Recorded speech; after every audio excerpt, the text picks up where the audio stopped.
Hi, everyone. My name is Paul Roth, and I am the director at the Image Center. On behalf of the IMC, I'd like to thank you all for joining us tonight for Curators in Conversation, the Thoughtography of Ted Serios. Tonight, we're hosting a discussion with Emily Hauver from the University of Maryland, Baltimore County, organizer of the fascinating show Mind's Eye, the psychic photographs of Ted Serios, which is on view through April 1st, 2023 here at the Image Center. Before we begin, I'd like to acknowledge that tonight's event is being broadcast from Toronto Metropolitan University, which is located on the traditional territory of the Anishinaabe, Mississaugas, and Haudenosaunee peoples. We embrace our shared ongoing responsibility for this land where our institution stands. Before we begin tonight, I'd like to mention a few program notes. We are recording tonight's talk and will later be uploading it to our YouTube channel for those who are not able to attend tonight, or for those of you who would like to watch it again. After the discussion tonight, we will have a Q&A session, and Emily and I will be addressing questions from our virtual audience. If you have anything that you'd like to ask during the lecture, please just use the Q&A function, which is located at the bottom of your Zoom window, to submit your question. And finally, if we have any technical difficulties during the presentation, thank you very much in advance for your patience while we correct the issue. Between 1964 and 1967, the distinguished American psychiatrist Dr. Jule Eisenbud conducted experiments with Ted Serios, a man from Chicago with the purported ability to psychically transfer his thoughts onto Polaroid film in a process called thoughtography. Probing the outer limits of the human psyche, the supposed objectivity and truth of photography, and our shared notions of scientific neutrality, Mind's Eye presents a selection of Serios' mysterious photographs along with ephemera and experimental data from the extraordinary Jule Eisenbud Collection on Ted Serios and Thoughtographic photography, which is housed in the special collections at the Albano Kuhn Library at UMBC. We are really pleased to host an exhibition drawing on this collection, and we're equally pleased that Emily is here with us tonight to talk about Ted Serios and his photographs, his relationship with Jule Eisenbud, and what this amazing story can tell us about photography and belief. Emily Hauver is curator of exhibitions at the Albano Kuhn Library Gallery at the University of Maryland, Baltimore County. She holds an MS in Museum Studies from Johns Hopkins University in Baltimore and a BA in Visual Arts from UMBC. Emily has curated 2 exhibitions now exploring the paranormal in photography. In addition to Mind's Eye, she organized a show called Psychic Projections, Photographic Impressions for UMBC in 2011. And Emily's other curatorial projects are often situated at the intersection of contemporary photography and important social issues. Among these are Louis Palou, Distant Early Warning, which appeared at UMBC in 2022, and Tom Kiefer, El Sueño Americano, The American Dream in 2019. Emily is also lead author of the forthcoming publication Ted Serios, The Mind's Eye, which will be published by Atelier Editions later this year. Emily, we're so happy you're able to join us tonight. Thank you so much for being here to talk about Mind's Eye with our audience. And you can take it away. All right, thanks. I'm so happy to be here. Thanks everybody for joining us. I'm going to jump right into the slideshow because we have a ton of ground to cover. If you could click through to the next slide, please. I'm going to reiterate a little bit of what Paul just said, but basically our story begins in 1964 when esteemed psychoanalyst and associate clinical professor of psychiatry at the University of Colorado Medical School, Dr. Jule Eisenbud, encountered Ted Serios, a former Chicago bellhop with the purported ability to transfer his thoughts onto Polaroid film. In this photo, you can see Dr. Eisenbud standing on the right and Ted seated on the left. Ted traveled to Denver, where Eisenbud was living, and he participated in scores of experiments designed by Eisenbud to illustrate the mechanics of thoughtography and to position the field of parapsychology within the bounds of recognized science. As Paul said, the exhibition Mind's Eye surveys their extraordinary body of work together and draws exclusively from Eisenbud's own research archive. And if you'll click through to the next slide, This is Eisenbud's archive at UMBC, and surprisingly, only 4 of those boxes contain photographs, 7 if you count photo albums that Eisenbud assembled, which is to say that the archive contains a variety of other materials, including films, experimental data, witness statements, correspondence, medical, legal, and financial records, and documents related to Eisenbud's other research areas of focus. If you could click through to the next slide, please. Okay, thank you. Serios was not the first to experiment with thoughtography.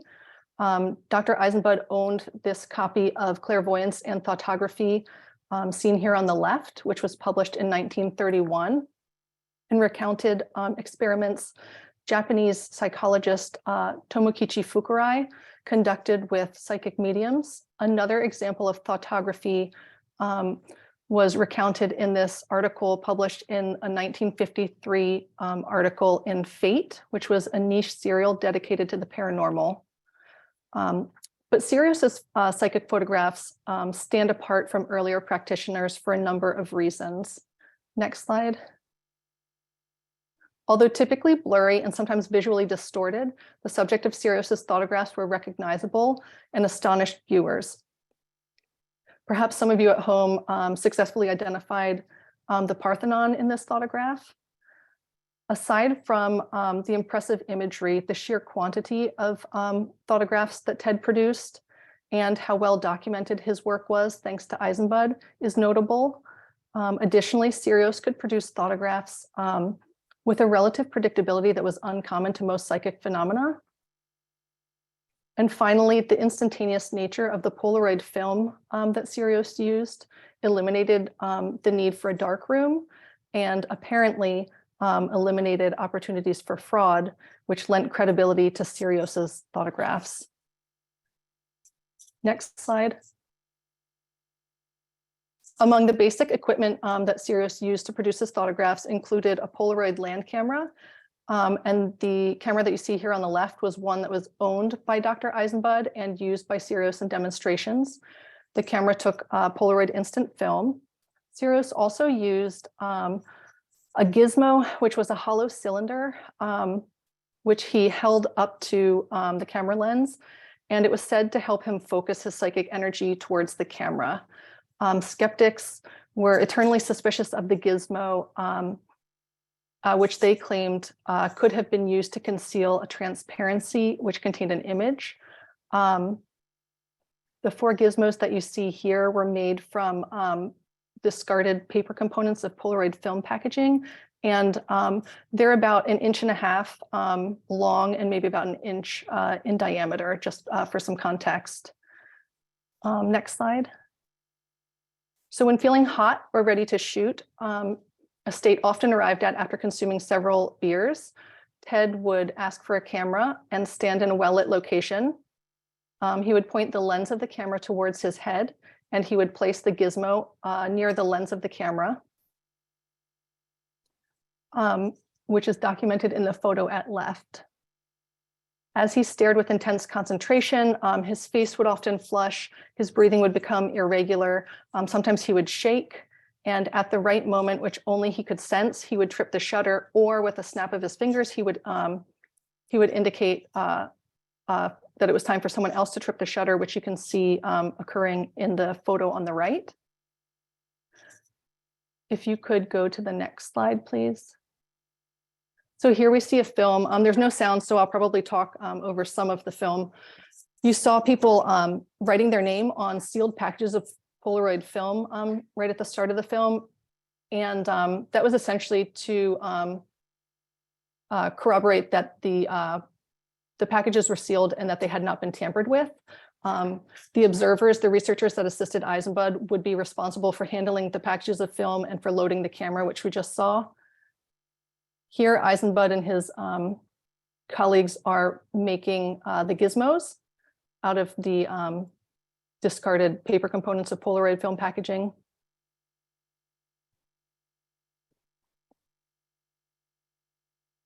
And this clip shows a relatively subdued Serios, but he could become incredibly animated, especially as the session progressed. and or as he consumed more alcohol.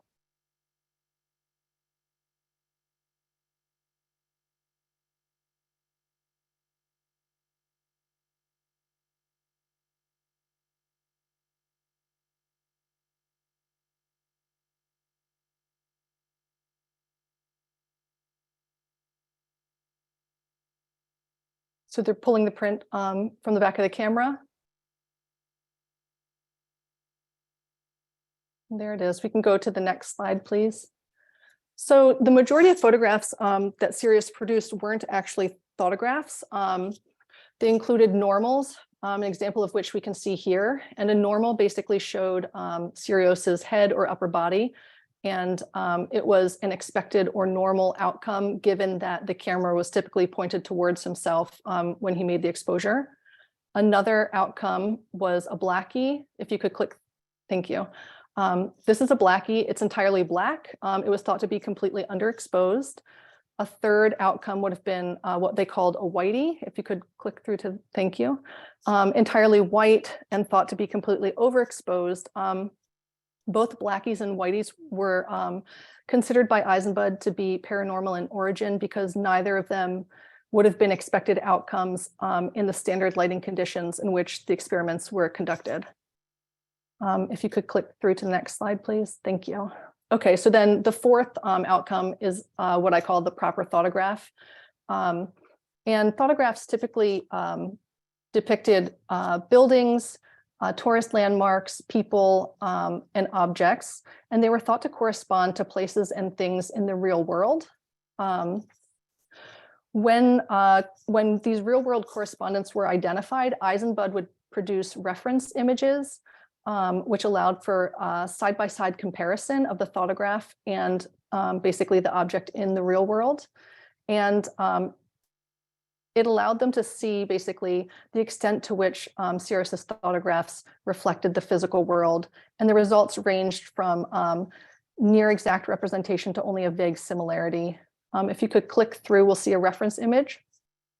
So both of these photographs are showing the Williams Livery and Feed building, which was located in Central City, Colorado.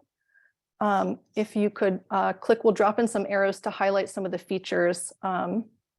Okay, so this arrow is just drawing your attention to the lettering over the large arched doorway, which reads Livery and Feed. The second arrow that dropped in is drawing your attention to the arched window on the second floor. And the window on the second floor, if you'll notice in the thoughtograph, basically has been compressed. So there's some sort of compression that's happening in the thoughtograph that isn't present in the real world. Additionally, the second floor window appears to have been bricked in, although the window in the reference photo is clearly still a paned window. They dropped in a third arrow, which was drawing your attention to the lettering across the front of the building in the reference photo reading Williams, which is absent in the thoughtograph. And then the fourth arrow was intended to draw your attention to that black signage to the left of the doorway. You can see that it's present in the thoughtograph, but that it's missing in basically in the real world. So these discrepancies, are unexplained. Perhaps the thoughtograph was representing this building at a different point in time, not in the 1960s when the reference image was produced. If you could click through to the next slide, please. Thank you. Okay, so much of the data was collected through direct observation, which was common in the social sciences. And here on the left, we can see a log which details the order in which photographs were produced, who was responsible for handling the camera and the gizmo, and the results. Multiple witnesses would have completed these logs simultaneously to corroborate the findings. To generate hard evidence, Eisenbud utilized standard scientific equipment like a magnetometer. And the team also subjected Serios to a variety of medical tests in search of physiological markers for his telekinetic abilities. In the photo in the middle here, you can see Serios undergoing an EEG test, which measures electrical activity in the brain. And then on the far right, we have another thoughtograph. And as photographs were produced, they were annotated in the margins. So in this photograph on the far right, you can see that it's been dated, and it's also been signed by 2 of the witnesses. And then there's also a note reading "My camera, my film." And in addition, when the photographs were pulled, they were typically numbered in the order in which they were pulled. So 1, 2, 3, 4, etc. Though this photograph doesn't have that number. So all of this documentation allowed Eisenbud to repeat and vary his experiments and lent credibility to his research. If you could go to the next slide, please. Thank you. Okay, so we're going to look at the next couple slides are going to have a selection of thoughtographs that contain various peculiarities that Eisenbud had attributed to their paranormal origins. And these 2 thoughtographs are among my favorite just because, I think that the image, what's happening is so incredible. And what we're looking at basically is the storefront of the old Gold Store, which was a souvenir shop in Central City, Colorado. And the old Gold Store existed in the storefront until 1958, when it was replaced by a Wells Fargo bank branch. And you can see in the photograph on the left, the old Gold Store, the name of the store, is basically printed in signage across the front window. And if you could please drop in the arrows, I'll draw your attention. So in the photograph on the right, the O of old has been supplanted by a W, which seems inexplicable. Eisenbud basically attributed this anomaly to like an unconscious indecision in Serios's mind as to whether to depict the old Gold Store or the Wells Fargo. And so he basically combined the 2 in the photograph on the right. If you can click through to the next slide, please. Thank you. Okay, so this photograph showing the Denver Hilton is a rare example of one of Ted's color photographs. It also is showing basically the Hilton seen from an elevated perspective, an elevated vantage point. And Eisenbud estimated that this was taken approximately 2 stories above ground level, but there were no structures in the area that would have provided this view. And so, So Eisenbud basically was drawing a correlation between this elevated perspective and out of the perspective that's often reported in out-of-body experiences, which was another paranormal phenomena. If you could click through to the next slide, please. Okay, thank you. So Serios also produced a number of photographs while working at a physical remove from the camera, the gizmo, or both. Which would seem to undermine skeptics' criticisms of the gizmo being the source of some sort of fraud. On one occasion, Serios and a gizmo were inside of a Faraday cage, which is a lead-lined room that's constructed to block electromagnetic fields.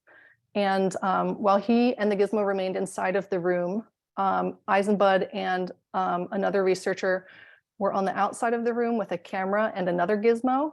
And basically, Serios, while working through the closed door of the Faraday cage, produced this incredibly clear photograph on the left of 3 soldiers in formation. Other experiments in which Serios worked at a physical remove from the camera, the gizmo, or both included one that produced this photograph on the right, which shows an ocean liner. And the Parthenon that we saw earlier in the slideshow was also produced with Serios at a physical remove from the camera. If you could click through to the next slide, please. Okay, so Serios was sometimes tasked with trying to produce photographs that corresponded to pre-selected subjects that witnesses selected before the start of an experiment and then basically concealed from Serios until the trial or demonstration had concluded. It was thought that this challenge could prove whether or not Serios's abilities included ESP or mind reading. And right here, we're seeing one of the targets, is a handwritten target on a slip of paper. And if you can click through, please click through one time and then one more time. So here are three targets: the Great Wall of China, the Statue of Liberty, and Stagger Wing Airplane. These are actually 3 out of 6 targets from this particular session. If you could click through one more time, please. So here on the right is a thoughtograph that was produced during this same session. A stagger wing airplane is basically a type of plane that has 2 pairs of wings that are stacked one on top of the other. And it seems pretty apparent that the image on the right looks like some sort of biplane.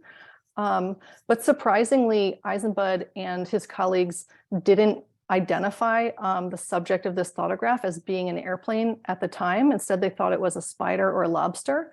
And it wasn't until about 20 months after the fact that someone totally unrelated to the research made the connection and positively identified the subject as being a biplane or a stagger wing airplane, and alerted Eisenbud. And when he basically re-examined the evidence, he saw that Serios had indeed succeeded in hitting the target. But this episode basically just highlights the subjectivity that's involved with reading thoughtographs, which is a very human limitation of the research. If you could click through, please. Thank you. So Eisenbud's book, The World of Ted Serios, was published in 1967 and caught the attention of local, national, and international media. If you click through one more time. Thank you. So public interest in the paranormal was widespread in the 1960s, and coverage in print media of the Serios phenomena captivated audiences. Articles ran in publications ranging from Fate magazine, which we see in the top left corner, to Life magazine in the bottom left corner. This foray into the mainstream also attracted negative attention of skeptics, and most notably was an unfavorable article that was published in Popular Photography in 1967, in which Serios was accused of handling the gizmo in a way familiar to sleight of hand men. If you can click through, please. So in an attempt to neutralize these allegations, Eisenbud issued a challenge to any taker if they could successfully duplicate Serios's feats by any means under test conditions, he would pay them $10,000. So James Randi, also known as the Amazing Randi, who was a magician and professional paranormal debunker, accepted this challenge on a 1967 episode of NBC's Today Show. A still frame from that show is on the right. Additionally, Morton Schulman accepted Eisenbud's challenge in a 1982 episode of his own Toronto-based television show, The Schulman Files. Some of you may remember it. But neither Randi nor Schulman ever followed through, a fact that wasn't widely reported, but one that contributed to doubts that never quite went away. Next slide, please. So Serios always warned that his ability would one day disappear, and his prediction came true in June of 1967 when he produced the thoughtograph seen here, which was the last one that he achieved in collaboration with Eisenbud.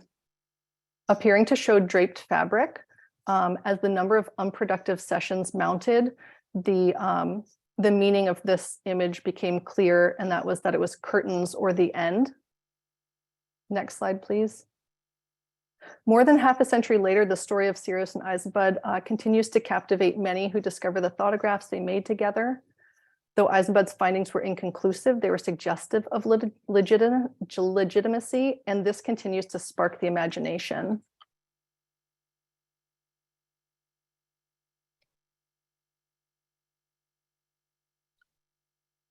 Thank you so much, Emily. That was so great.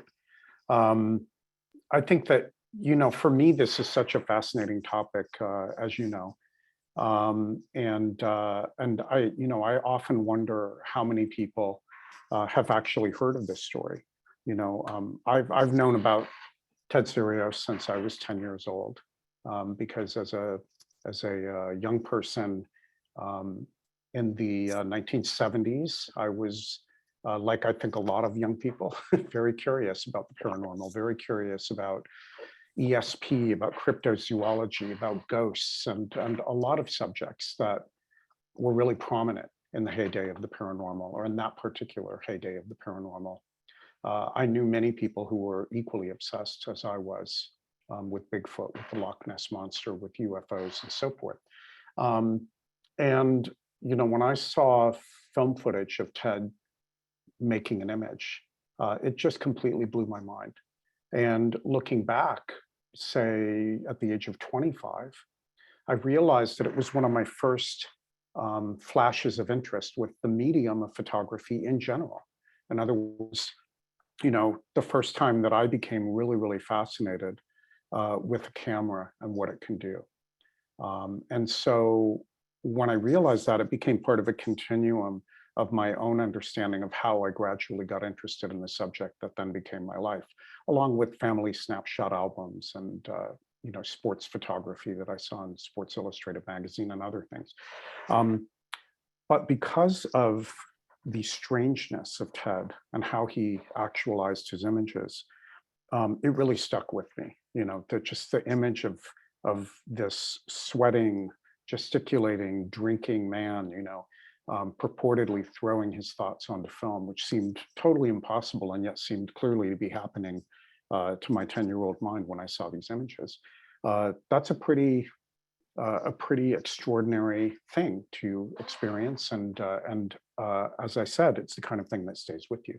So I'm curious how you first discovered Ted Serios's images. Was it through the archive at UMBC, or was it prior to that? It was actually when I was a student, an undergraduate student. Mark Durant, who is a professor in the visual arts department at UMBC, had curated an exhibition called Blur of the Otherworldly. I think it was in maybe 2003, 2004, 2005. And he included a small selection of Ted's Thoughtographics. So that was my first encounter.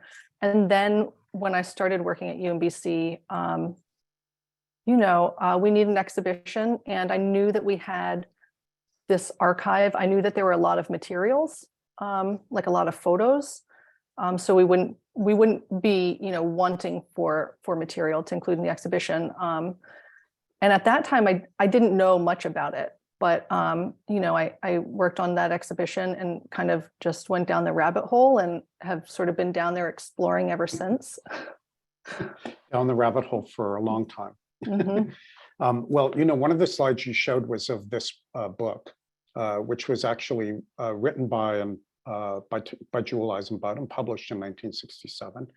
This is my copy, which I got when I was in my 20s and trying to track down, what that thing was that I remembered about this crazy guy that could throw his thoughts on film. And one of the things that really interested me recently, when we, after we started talking to you about doing an exhibition for us from the archive, was that book has had a second edition, published much more recently. And it has a lot of context that was, absent in the 1967 edition, the first edition. In particular, of course, that book goes up to 1967. As you mentioned, it's in 1967 that Ted made his last, successful thoughtograph, at least to the extent that Dr. Eisenbud was confident in it. And of course, there's a whole story after that, right? There's, Ted continued to try to make images, primarily or totally unsuccessfully, all the way into the 1980s. He died, what, in 1989? Am I remembering correctly? I think it might have been 2006. Oh, 2006, even later. Dr. Eisenbud continued to worry about and think about the legacy of these experiments that he had done. The two of them stayed in contact. A lot of that context is actually present in an epilogue to this book. But one of the things that I think is actually really equally fascinating is the story of the archive itself and how it came to be at UMBC, which is, across the country from where most, if not all, of this experimental work was done, which was in and around Denver, Colorado. Can you tell us the story of how the archive came to be there? Yeah, sure. So basically, in the final years of Eisenbud's life, he was approached by the then director of the Denver Public Library, who expressed interest in acquiring materials from his archive. Before his death, so sometime in the 1990s, Eisenbud deposited a selection of materials with the Denver Public Library. But they were only there for a few years. In 2002, the DPL decided to deaccession Eisenbud's materials, the Eisenbud archive. And so they basically called and left a voicemail on the answering machine of Dr. Eisenbud's son, Eric, basically informing him of their decision. And I believe that they told him that he was welcome to come collect the materials if he wanted to. When he gave them a call back, he said, like, what if I had been traveling? What if I'd been out of town? What if I didn't get back to you? They said, well, we would have just thrown them away, which is insane. But so obviously, Eric scrambled, collected the archives. He reached out to a personal and professional acquaintance of Jule named Stephen Browdy. And at that time, Dr. Browdy was a professor of philosophy at UMBC. And serendipitously, UMBC has a nationally recognized photography collection, which spans the history of the medium. And Browdy approached us, and basically we were more than happy to welcome the Eisenbud archive into our holdings. It's been here ever since, and it's actually one of our most popular collections with visiting researchers.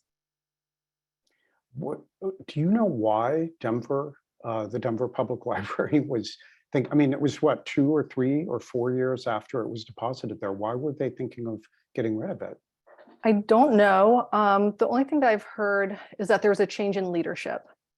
So I don't know if there was a change in politics or a change in collecting priorities. I don't know. I mean, of course, the thought occurs that they were a bit embarrassed by it, or that that the new leadership was, suspicious of having material about the paranormal. Not an uncommon danger to collections that deal with parapsychology and, more broadly speaking, the paranormal, is that it's not taken seriously by people as either as a phenomenon or as a study of or a subject of study. So I wonder if that was it. Just the sheer fact that they wanted to treat it so poorly, throw it away, potentially, is kind of extraordinary.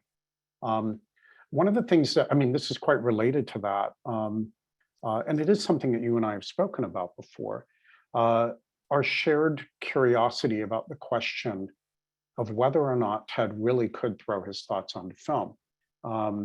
When I went, I was one of those many people who came to the collection to look at it, because, as I've already said, I'd long been fascinated by the story, and I was envisioning a possible exhibition for us at the Image Center.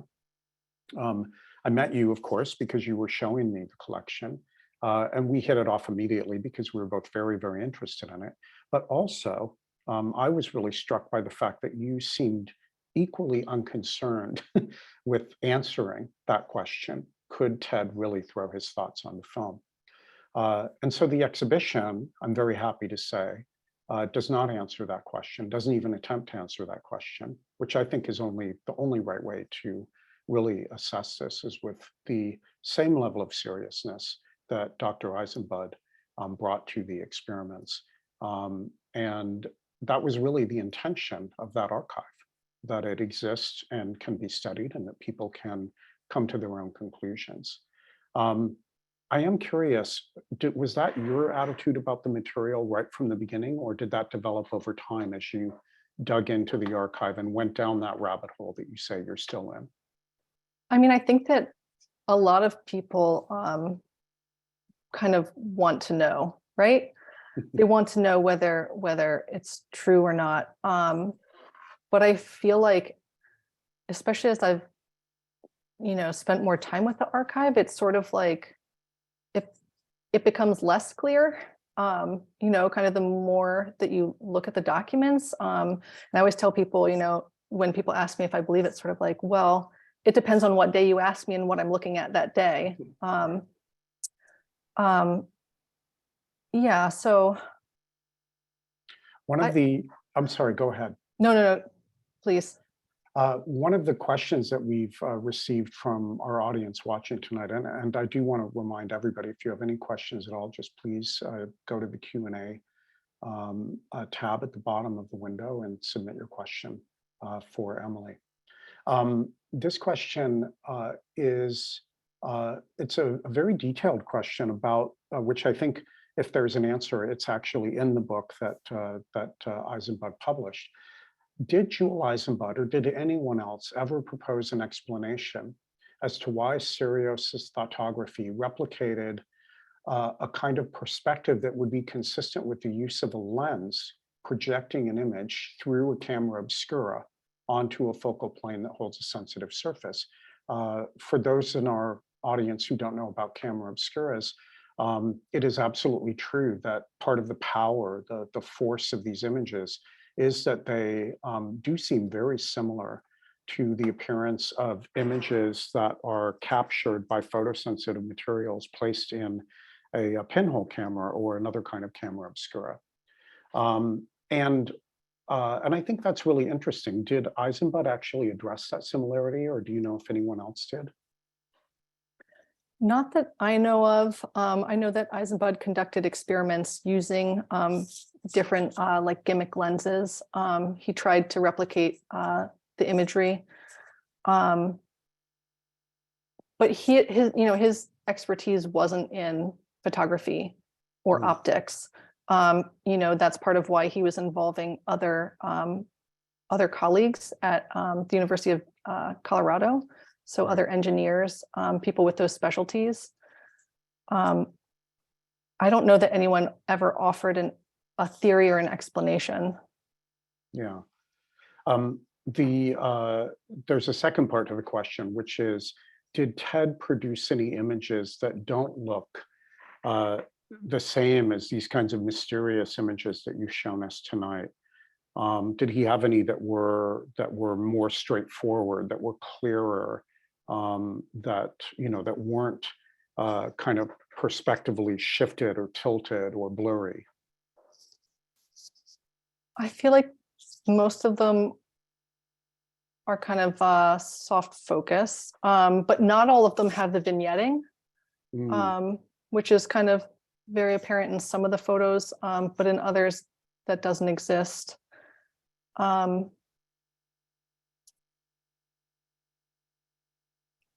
Yeah, they're pretty consistent. Color and black and white, they both have that look. And one of the things that I've felt about those images when I was an adult was that as a young person, of course, I was enchanted by these images because they really look like what you would imagine an image thrown from your thoughts would look like, right? They have that character of mystery. The blurriness actually adds to their credibility, the tilting, the fact that it's hard to identify the subject sometimes, combined with the appearance of anything on a Polaroid is suggestive that it's real, because how else could you make that image? And I do realize, like, of course, James Randi and the authors of that article in Popular Photography purported to answer that question. But if you think about that, it's actually kind of difficult to understand how you would actually throw an image from a transparency held, put into a gizmo by sleight of hand and held up to the lens. It is much easier to believe that that image that you see that's so strange was something thrown from someone's thoughts on the film. I think that whether they're illusions or not, that's part of their power, is that they really seem like what someone's thoughts would look like when visualized, as opposed to actually photographed at a real place and time. So another thing that I'm curious about is whether or not it was ever established why some of Ted's images were made at places very, very close by, and others were made of places or phenomenon very, very far away. Like you have an image of the Parthenon, you have images from Colorado, from Denver. Was that ever understood? Was there speculation about why Ted would, picture the specific thoughts that he had when he wasn't getting a controlled subject, like the stagger wing, of course, is something suggested by another person. But when there wasn't a suggested subject, what was the theory about why Ted photographed what he was photographing? I don't know if there's a specific theory. I feel like I read in the book, right, that at times Serios didn't have any kind of awareness of what was going to come through, that he was just a portal. He just kind of knew the timing, right? He just opened the door and whatever was going to come through came through, which would suggest that whatever the imagery is existing in either his unconscious or collective unconscious, something. But then that's kind of in opposition to, you know, his work when he was either hitting targets or when he would kind of predict something, you know, and that he was going to get a certain subject. So I'm not sure where the imagery was coming from. Like you said, you know, you can kind of read the photographs. It's subjective. I feel like it's subjective. This whole thing is. So you could say, you know, the Parthenon, maybe that's a nod to his Greek heritage, right? His father is Greek. So maybe that's where that's coming from. The Hilton Hotel, obviously it's the Denver Hilton, but he worked at the Hilton in Chicago. So maybe there's like that connection. There's also, you know, the fact that I think at the time, like National Geographic and Life magazine with these photo essays were extremely popular. So, you know, seeing maybe a photo essay or an article, you know, covering the pyramids or, you know, Big Ben, maybe he's encountering these in the real world and they're making their way into his unconscious mind. I don't know. Yeah. Speaking of Denver, one of the questions, which I think is interesting, have you ever received any interest from anybody in Denver and, you know, from the universities or any other institutions about taking a show from the material or borrowing the images? In other words, do you know if it's seen as particularly a Denver story by people in Denver? As far as I know, we've not been contacted by anyone in Denver.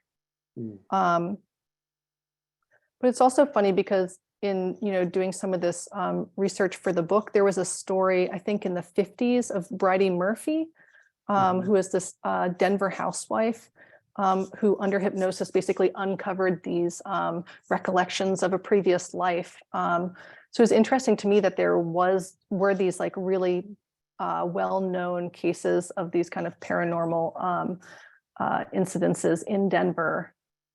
But obviously, you know, I don't know if that interest is still there today. Yeah. Another question that we've received, which I think is a natural one, I certainly wondered about this shortly after I re-engaged with the story of Ted when I was in my 20s, and that is, was Serios, you know, after the purported debunking by Randy and by others, were there ever any attempts after that to have Ted make an image without the gizmo? Do you know if that was ever attempted, and if so, what the results were? I don't know offhand. After Curtains in 1967, I believe that Eisenbud kept trying with experimental sessions with Ted for a while before kind of formally disbanding the research. I don't know whether or not any of those included experiments without the gizmo. And you know, one of the questions we've received is about the number of successful images. And I know that it's actually kind of hard to quantify because what is a success? Is it just something that manifests a recognizable image, or are the blackies and the whiteys successful as well? Can you give us a rough idea of how many images exist in the archive that are manifested images? How many are blackies and whiteys? And then post 1967, can you tell us a little bit about the experiments that were done, you know, outside of Eisenbud's scientific control and what those results were like? Yeah, so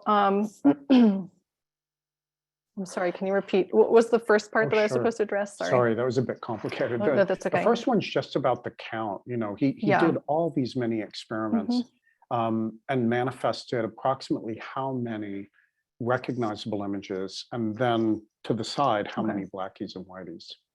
Yeah, so I mean, overall, there are about 2,000, maybe a little bit more than 2,000 photographs total. I would say that maybe a couple hundred of them are thoughtographics, kind of like what I call thoughtographics, the proper thoughtographics. And that's also, you know, a little bit, like you said, hard to quantify. One thing that you can see in the exhibition, which I didn't include in the slideshow, is basically a selection of photos from one experimental session, which basically would show kind of the progression of imagery and how thoughtographics kind of, you know, they appear and then they recede. It might change to a different subject. So you may have, you know, 5 photographs of the same subject. So whether or not you call that, you know, a successful, those are 5 successful thoughtographics, or whether, you know, it would count as like one in terms of being one identifiable subject. I guess it depends on, you know, how you're kind of quantifying that. I don't know how many blackies and whiteys there are. I made, years ago, I made an insane spreadsheet. So I feel like I could technically go back and literally quantify it by searching the fields. But I mean, I would say that there may be as many blackies as thoughtographics. I don't know if they're a little bit more. The whiteys are actually the most rare. Okay. There are very few of those. So I would say, I don't know, 20, Yeah. 30 whiteys. That's not that many. That's No. interesting. I thought there were more. I have to say that when I visited the collection, I was really fascinated by the normals, because they were. It's funny to actually see what would really happen. You know, when you really see this portrait of a grimacing, you know, staring Ted. It's quite wonderful. And I'm very, very happy that in the exhibition that you organized, that there are examples of all of these, of the normals, of the blackies, the whiteys, and of course of manifested images. This was the second part of my question. After, you know, 1967, when he seems to have lost his ability to reliably manifest images, I know that there's no real records for what happened, because after that moment, Ted and Jule kind of went their separate ways. They stayed in touch. As I understand it, Dr. Eisenbud continued to provide Ted with Polaroid film in quantity for years and years and years to come. And Ted did report back to Dr. Eisenbud through correspondence, primarily from the Chicago area where he had moved back to. So we don't know exactly what happened in terms of numbers, and there was no scientific protocol. But can you give us some sense of exactly how those later attempts happened, and what generally was the result? So as you said, Eisenbud continued to supply Serios with Polaroid film, as much Polaroid film as he wanted. I think Eisenbud didn't consider them necessarily successful photographs because, you know, the conditions in which they were made weren't supervised. But Serios did continue to make images, and he would send those images to Eisenbud. So we do have a number of those in the collection. And one of the essays in the forthcoming book kind of addresses some of this time period. The essay that's being written by Beth Saunders, who's also at UMBC in the special collections. I think some of the photographs from that time are kind of abstract. He was working with the more modern form of Polaroid. So kind of what I'm familiar with. You know, the one that I mean, where it comes out, it doesn't have the two pieces that you have to peel. Yeah, it just comes right out, like an SX70 was one of the models. Yeah. So that's what he was working with. So their color, which is different. Some of them are abstract. There was a time in, I think it was like, Paul, you might know the date, the late 70s, when Patty Hearst went missing. He contacted, so Ted was basically trying to get images of Patty Hearst to try to help find her when she was kidnapped and missing. And he contacted the FBI office and was told, yes. And I mean, he said that he had produced, photographs of Patty, but was told that that was not actually Patty in his photos. Yeah. And I think that there's an article in Fate magazine that details that story, but. Yeah. One of the things that was interesting to me when you put together the show, of course, there's only so much you can put in an exhibition. And I know that this isn't the only way to tell the story. For example, the book that we've mentioned that you're working on, that Atelier Editions is doing, is going to have a number of essays about many different aspects of the larger story. For me, one of the most interesting things that's very hard to convey in an exhibition is the strangeness of Ted. The fact that as a person, he must have been a really striking figure for these people that we see. You showed us a film and we saw these people wearing, in shirt sleeves and suits and, taking meticulous notes and so forth. And although the film that you showed us, the much longer film that's not included, shows Ted as he changed over the course of that session, getting more and more disheveled. Eventually he pulls his shirt off. He's drinking. There's moments of him taking big slugs from a bottle. I'm curious about what your thinking was in doing the exhibition. How did you think that you could convey something about Ted as a person, about his relationship with Dr. Eisenbud, and about the spectacle of these sessions? How did you solve that problem of how to put it into an exhibition, and how are you thinking about it now as you work on that book? Well, I feel like in the exhibition, I think that that's a large part of conveying that is pulling from the ephemera.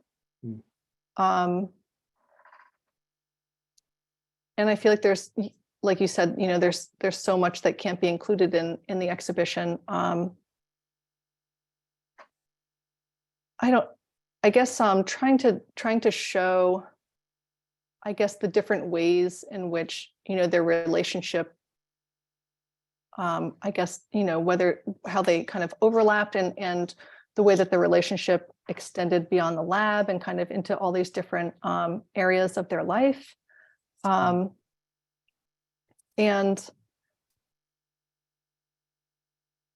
I mean, I think with the book, I focus on kind of Ted's biography, and again, I get a bit into their relationship. But the thing with Ted is that he lived a very marginal life, and so there aren't a ton of records relating to him. There are a few, kind of government census type records, things like that. But a lot of the documentation about Ted comes from Eisenbud's archive. And I think, Ted is kind of this, like, the antithesis, right? Or he is this, I don't know, he's this opposite where, Eisenbud is educated and Ted's not. Eisenbud is the mainstream, and Ted is kind of the counterculture. Ted's the paranormal, where Eisenbud is, in theory, right, coming from the field of rational science. So there's kind of this opposition in which they're always kind of playing off of each other, and yet tied to each other at the same time. Yeah.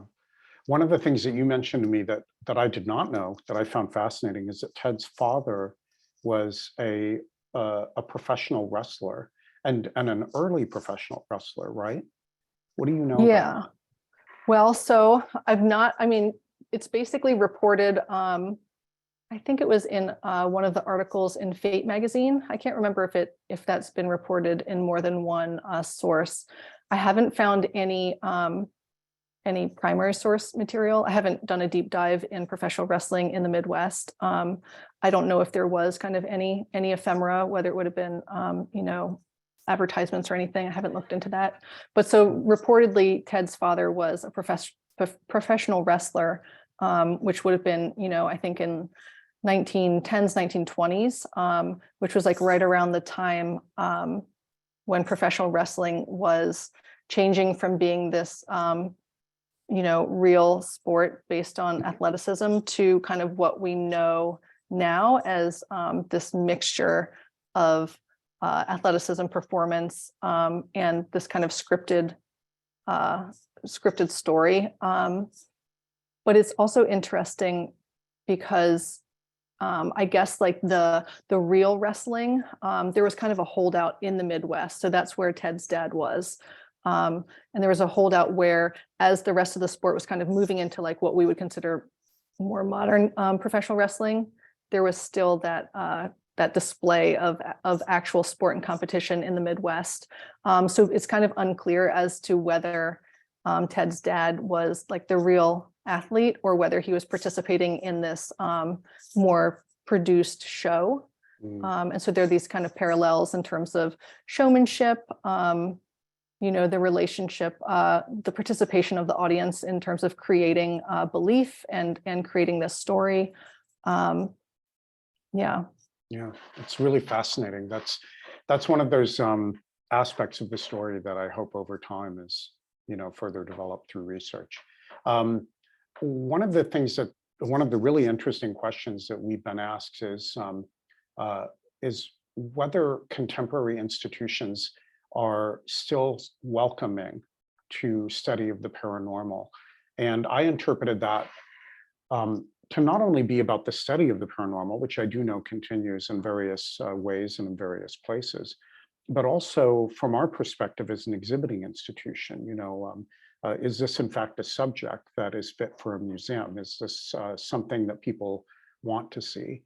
And a corollary of that question that we were asked is actually whether or not, or what it is that we wanted to convey to people by putting this exhibition on. And you and I talked about this, I remember, a couple, 3 years ago. And that is that we're really interested in the idea that a lot of how people understand photography is through the lens of their belief, right? And there's very definitely a component to which people believe what they see in a photograph. And our institution is dedicated to photography as a medium. We think about it in every different way that it's been used and all the different ways that people understand and experience photography. For me, this is a really fascinating way of looking at that question. How does photography compel us to believe? And, in those experiments that that you showed us on this film tonight, there were a lot of people around, and they were doing their best to, in a way, to flummox or defy, to make it difficult, to put obstacles in front of Ted's putting his images on film, creating scientific controls. And yet he would do this. And their belief, we know from Dr. Eisenbud's recounting of these experiments, was that there was a profound feeling of belief. And I've already, of course, mentioned my own experience as a child. When you think about this body of work, how do you understand it? Do you also think about it as primarily being an example of photography's ability to kind of cut through our disbelief and tell us something that we couldn't otherwise know or understand just because we see it in an image? I think about that component. I think about kind of this idea of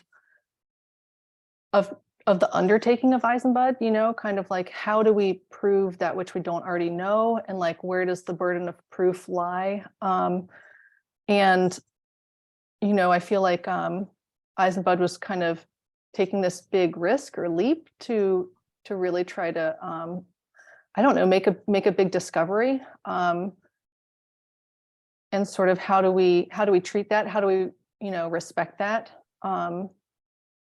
Those kinds of things. Yeah. We're going to just take 2 more questions. We've had a lot, and I want to take this opportunity to thank everybody for submitting their questions. We can't get to all of them, but there have been some really, really interesting ones. One of the questions we've received is whether or not there's any knowledge of the gains, the personal gain that Dr. Eisenbud and Ted Serios might have had from from this work that they did together. And, I think that the first time I thought about that question was when I found this book, at that age, I didn't really, in my 20s, I didn't really understand what people would get for a book like that. Did Ted get rich from these experiments? Did Dr. Eisenbud get rich? Or were they materially impacted negatively? Was it actually difficult for them that they did this work? So I don't know what they earned from the book deal. But so obviously Serios was compensated for participating in the experiments.